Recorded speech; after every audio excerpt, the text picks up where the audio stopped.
दारापुरी जी अब हमारी बात सुन सकते हैं? मैंने जैसे पहले बताया था, दारापुरी साहब खुद आईपीएस ऑफिसर रहे हैं, उत्तर प्रदेश पुलिस के सीनियर मोस्ट ऑफिसर्स में से रहे हैं। और आपको अजीब लगता होगा सर कि उसी उत्तर प्रदेश पुलिस के लोग अब आपको आके धमकी देते हैं, आपके साथ तमाम तरह की दुर्व्यवहार करते हैं, लेकिन मैंने आपके चेहरे पे शिकन कभी नहीं देखी। ये सब होने के बाद ये जो आप देख रहे हैं कि आपको पीछे जो दो तस्वीर है डॉक्टर अंबेडकर की और महात्मा फुले की, क्या वो तस्वीर आपको इंस्पिरेशन देती है? और ये जो हो रहा है सुप्रीम कोर्ट में, क्या सोचते हैं आप?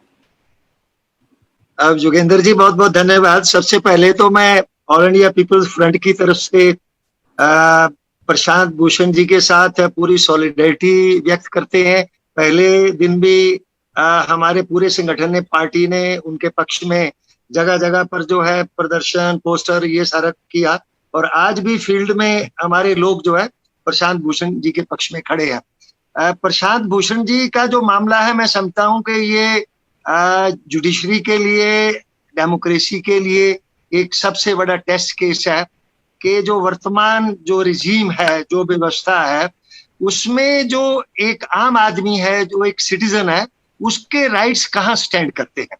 ये आज का जो भी फैसला होगा, ये उसके लिए एक बहुत बड़ा टेस्ट केस होगा, एक बहुत हिस्टोरिकल वर्डिक्ट होगा। मैं जैसा आपने थोड़ा जिक्र किया कि मैं आईपीएस मेरा 32 साल रहा, किरण बेदी मेरी बैचमेट है, पर मैं थोड़ा बताना चाहूंगा कि मेरा जुडिशरी के साथ क्या एक्सपीरियंस रहा। पुलिस ने मुझे सवेरे 11 बजे घर से उठाया, थाने पर बैठाए रखा, पर मेरी जो गिरफ्तारी है वो शाम को 5 बजे किसी ऐसे पार्क से दिखाई गई जिसका मैं नाम भी नहीं जानता था। खैर चलिए, पुलिस ने गिरफ्तार कर लिया।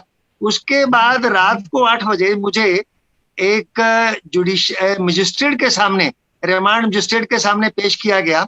वहां जो दरोगा मुझे लेके गया, उसने कहा कि सर आप बाहर रहिए, आप अंदर नहीं आइएगा। मैंने कहा क्यों, मैं अंदर मैं क्यों नहीं आऊंगा? आप मेरा रिमांड मांग रहे हैं मजिस्ट्रेट साहब से, तो मैं अपनी बात कहूंगा। मैं जबरदस्ती अंदर घुस गया और उनके सामने जाके मैंने सारा बताया कि आई एम टोटली इनोसेंट। तो कन्विंस होने के बाद उन्होंने सब इंस्पेक्टर से पूछा कि इनके खिलाफ क्या आरोप है। तो उसने कहा कि सर इनके खिलाफ 120B का आरोप है, यानी साजिश का आरोप है। उन्होंने कहा वो क्या होता है? जब तक कोई एक अपराध नहीं है, साजिश तो किसी अपराध को लेकर होती है। तो उन्होंने कहा कि तुम बिल्कुल बेकसूर आदमी को पकड़ कर लाए हो और मैं तुम्हारे खिलाफ जो है एसएसपी को लिखूंगा कि तुम्हारे खिलाफ कार्रवाई होनी चाहिए। और उन्होंने कागज लिया और उसके ऊपर लिखना शुरू कर दिया। काफी कुछ वो लिखते रहे। फिर बाद में मुझे कहा कि ठीक है आप नीचे चले जाइए। मैं वहां से नीचे लाया गया। काफी देर मैं बैठा रहा, जीप में बैठा रहा।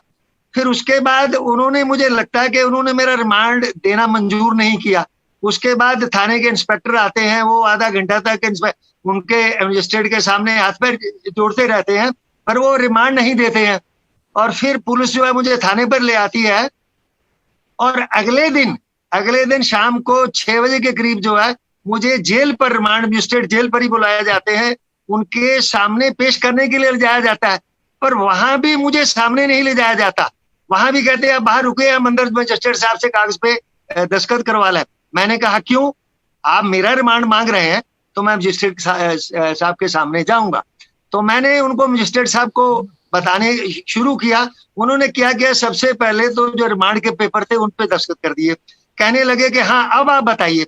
मैंने कहा चलिए अब मैं आपको बताता हूँ। मैंने अपना बताया कि मैं ऐसे ऐसे रहा हूँ और मेरी पूरी कोशिश रही है नौकरी के दौरान के लोगों के जो मानवाधिकार हैं उनका होना चाहिए।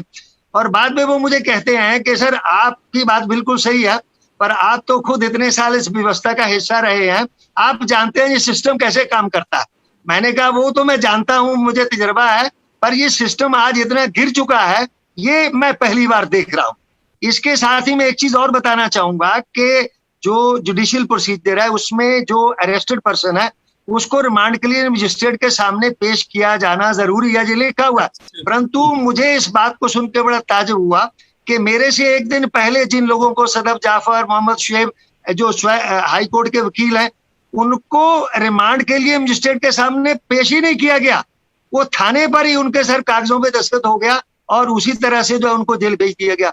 तो ये जो है, ये मेरा व्यक्तिगत तजुर्बा है कि जो हमारी कोर्ट्स हैं वो खुद जो एक एक्यूज के अरेस्टेड पर्सन के जो अधिकार है उनका कोई सम्मान नहीं करती है, उनका कोई अनुपालन नहीं करती है। तो इससे आप अंदाजा लगा लीजिए कि मेरे जैसा 32 साल का आईपीएस ऑफिसर, उसके साथ जुडिशरी इस प्रकार से व्यवहार करती है, जो सारे कायदे कानून जानता है।